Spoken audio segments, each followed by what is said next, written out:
What's up? It is 2:30 a.m., January 8th. Just working a graveyard shift. Figured, fuck it. Why not do a knife review? Keep me from blowing my brains out. Spyderco, Police 4, lightweight, VG10 blade, VG10 steel. Made in Seki City, Japan.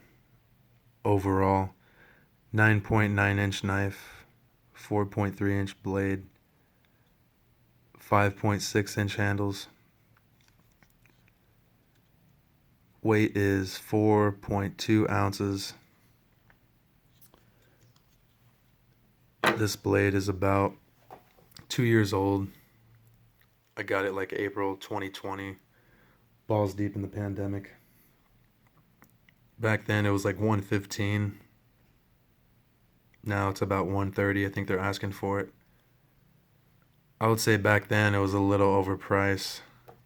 Even though you're getting a 4.3-inch, almost 4.5-inch blade, for VG10, I would say it should go for about 100, 105 to 110, something like that. 130 is a little high.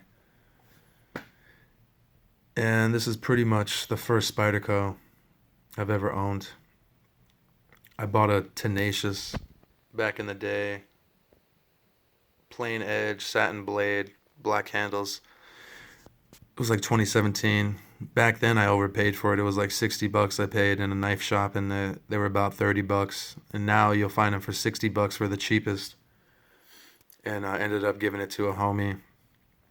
And then I bought a Delica 4, a purple Delica, for my girlfriend when I had one, and gave that to her.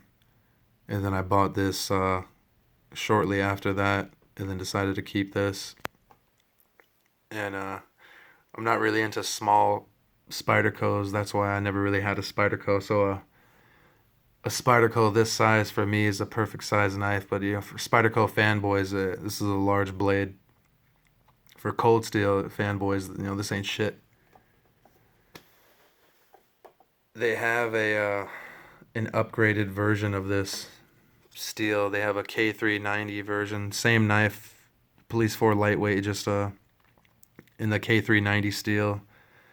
And they have a different color handle scales. I think it's like baby blue or some shit, or dark blue, or in between that. I wasn't really digging it. And the price, obviously I'm loving the K390 steel, but it's like $170 or something like that. And I would end up just doing a blade swap, throwing the K390 steel onto the black FRN handles. So $170 for a blade swap. It's pretty goddamn expensive if you ask me. And out of the 2 years I've had this, I would say this and my Voyager XL has seen the most pocket carry, the most EDC time, because of how lightweight. Obviously it's called a fucking lightweight, but for a overall 10-inch knife, I would expect it to be a little bit heavier.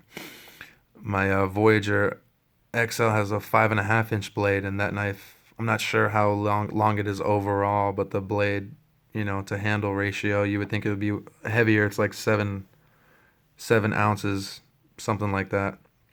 But I would have expected this knife to be heavier, but 4.2 ounces for a 10-inch knife, that's pretty good. The blade wear on it, if you can see, it has some scuffs and scratches. It hasn't been abused, but it ain't out of the box. You got some fingerprints and shit on it.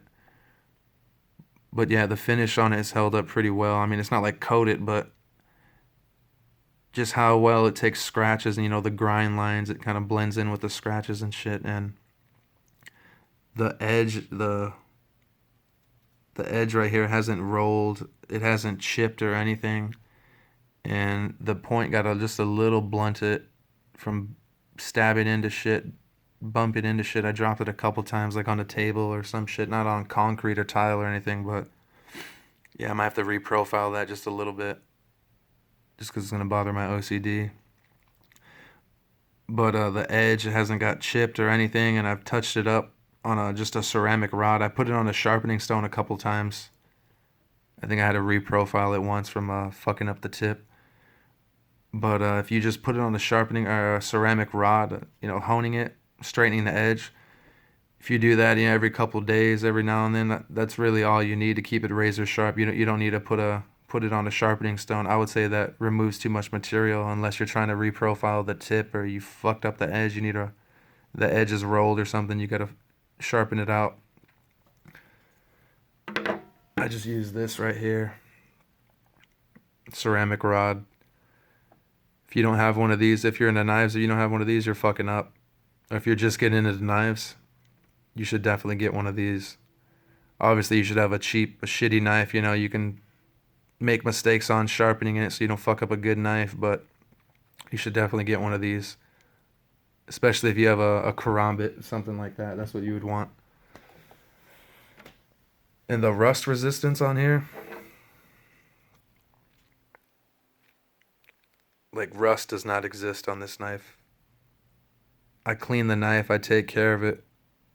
But other knives I've had, like my cold steel tiger claw, I fucked around with it, got some fingerprints on it, and then put it down. Came back the next day or later that day, and without even having it wet or anything, it got some rust spots on the blade, and I cleaned it off, wiped it down, cleaned it with like rubbing alcohol, and there was just a permanent rust spot on the blade on the CTS that I couldn't get off. So if you don't take care of it, yeah, it'll rust on you.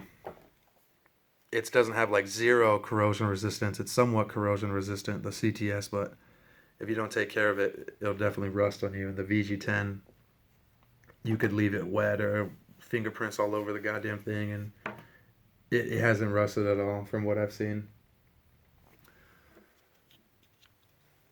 Let's do a little blade comparison. Some of you might have recognized that sound. Kershaw Lucha.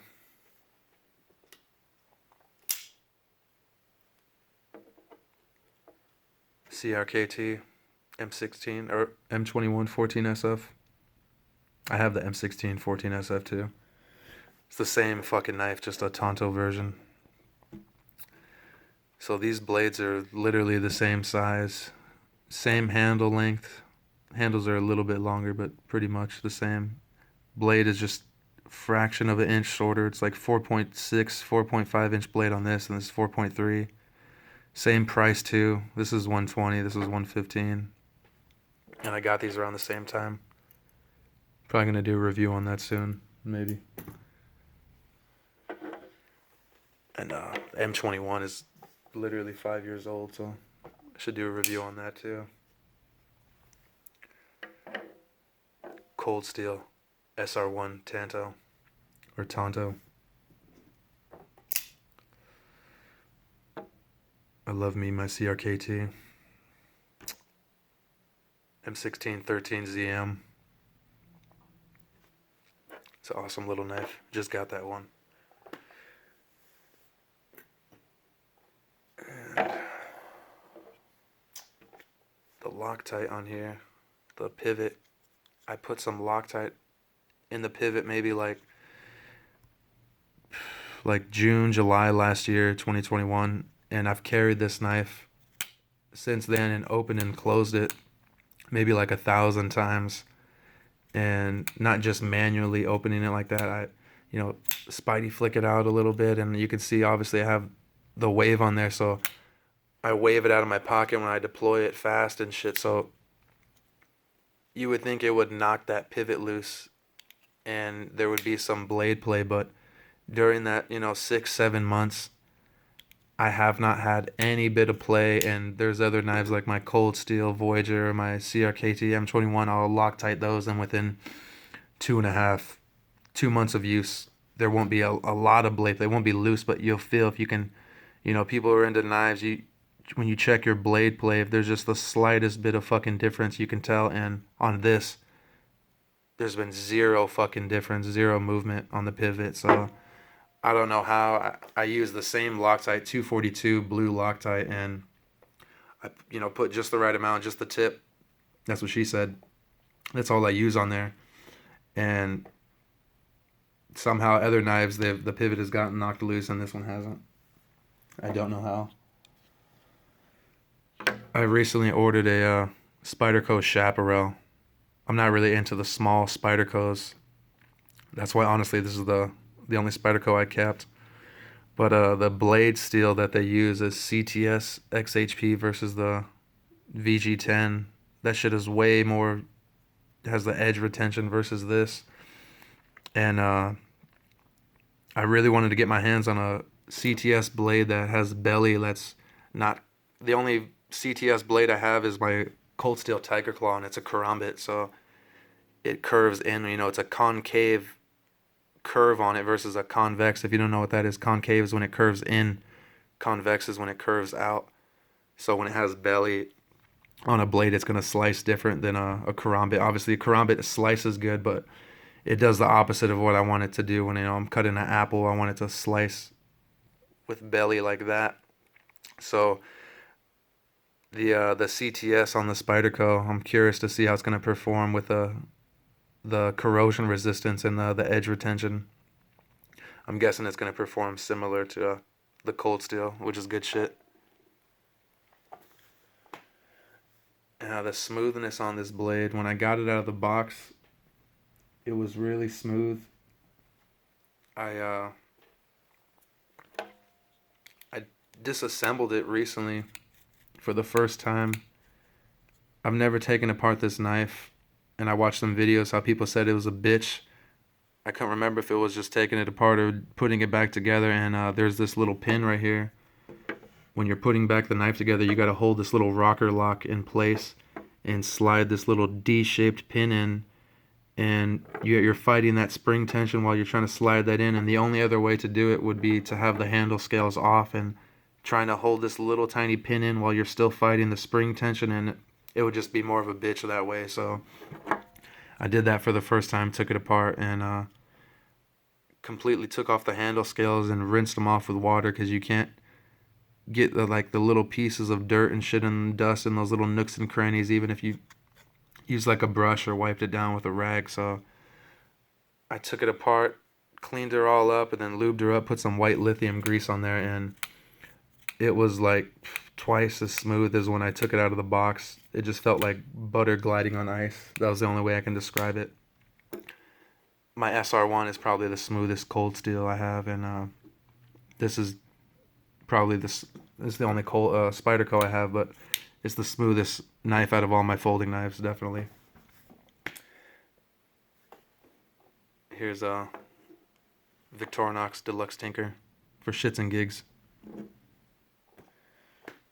And it would just be my luck after doing all that shit and cleaning it and lubing it and Loctiting it and greasing it up.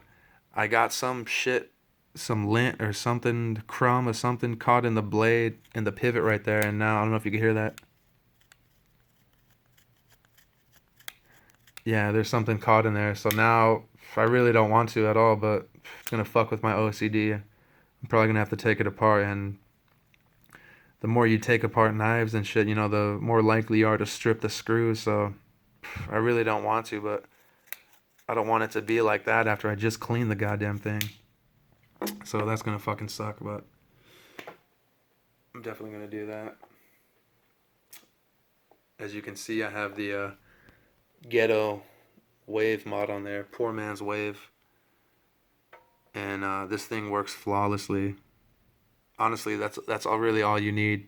If you want a blade that slices really good, the full flat grind, slicing capability that just opens fast, I would say just put something like that on there, because they have the Emerson Wave version on the Delica, and not on the police one, on the Emerson, the Endura and Delica have the Emerson Wave version, but it has a saber ground blade, and it would just, change the blade geometry, how it slices. If you're using it just for self-defense, I understand how you would want that extra strength, because something like this, you can use it for self-defense, but stabbing it and prying or twisting or some shit, it might snap the blade off in someone, even stabbing through some fucking meat. So if it's just for self-defense, I could understand if you'd want that Emerson Wave version, but if you want that full flat grind slicing capability and you want it to be deployed fast, That's all you need right there. So, is it worth it? $130 for a knife that could possibly last you the rest of your life by taking care of it? I would say yeah. As in $130 worth of materials? No, probably not. If you can get the knife for cheaper, I mean, if you got it when it was 115, or maybe someone could hook you up, sell to you for cheaper than that, I would say yeah. If you want to pay that much, 130, fuck it. So overall, yeah, I would get it if you don't have it. Or if you don't have any Spydercos, yeah. If it's your first Spyderco, fuck yeah. It'd be an awesome knife. So, that's my Spyderco Police 4 lightweight review. 2-year review. Later.